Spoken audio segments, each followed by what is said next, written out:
എത്തനതർ ഉറക്കം തൂങ്ങി എന്ത് ചെയ്തിട്ടും ശരിയാവാത്ത ദിവസം. ഞാൻ പറഞ്ഞത് ശരിയല്ലേ? നിങ്ങൾ ആരെങ്കിലുമൊക്കെ ഇത് എക്സ്പീരിയൻസ് ചെയ്തിട്ടുണ്ടോ?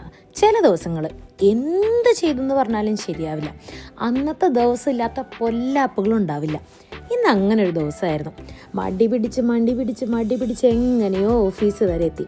ഓഫീസിൽ ചെന്നപ്പോൾ മുതൽ ഓരോരോ പ്രശ്നങ്ങളാണ്.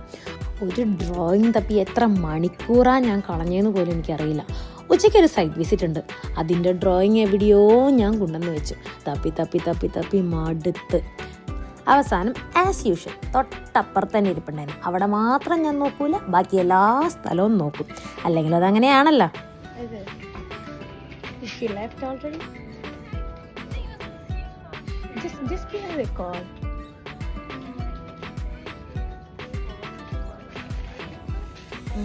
ഒരുപാട് അങ്ങ് കൊട്ടുമായിട്ട് ഇപ്പം ഞാൻ എൻ്റെ കൂടെയുള്ളവളോട് പറഞ്ഞു നമുക്കൊരു വാക്കിന് പോയാലോ എന്ന്.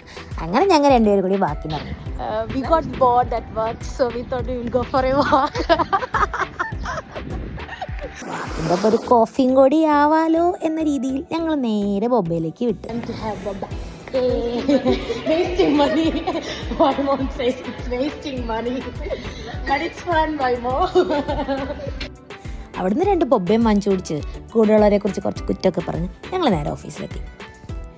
ഇമ്മാതിരി 3G ആയ ദിവസം ഈ അടുത്തൊന്നും എൻ്റെ ജീവിതത്തിൽ ഉണ്ടായിട്ടില്ല. വന്നതും നിന്നതും പോയതും എന്തിനും ഞാൻ എങ്ങോട്ട് തിരിഞ്ഞാലും അത് മൊത്തം കുളമായിരുന്നു. സൈറ്റ് വിസിറ്റ് പോയത് വരെ കുളമായൊരു ദിവസമാണെന്ന്. അങ്ങനെ ആ പരിപാടിയൊക്കെ കഴിഞ്ഞ് ഒരു ലോഡ് പണി നാളത്തേക്ക് ബാക്കിയും വെച്ച് വീട്ടിൽ വന്ന് നോക്കിയപ്പോഴോ പിടിച്ചതിലും വലുത് അളയിൽ എന്ന് പറയുന്നതാണ്.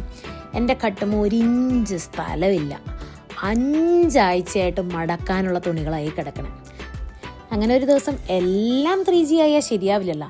അതുകൊണ്ട് ഇതൊരു ടാസ്ക്കായിട്ട് ഞാൻ ഏറ്റെടുത്ത സാധനം അത്ര എളുപ്പമൊന്നുമായിരുന്നില്ല. നിങ്ങളിപ്പോൾ ഈ 1 സെക്കൻഡ് കൊണ്ട് കണ്ടു തീർക്കുന്ന സാധനം ഒരു 1.5-2 മണിക്കൂർ എടുത്തിട്ടാണ് ഞാൻ തീർത്തത്. പക്ഷേ അറ്റ് ദി എൻഡ് ഇത് തരുന്ന ലെവൽ ഓഫ് സാറ്റിസ്ഫാക്ഷൻ അത് വേറെ ഒന്നിനും തരാൻ പറ്റുന്നില്ല. അപ്പം ഇന്ന് അത്രേ ഉള്ളൂ. Good night lovely people.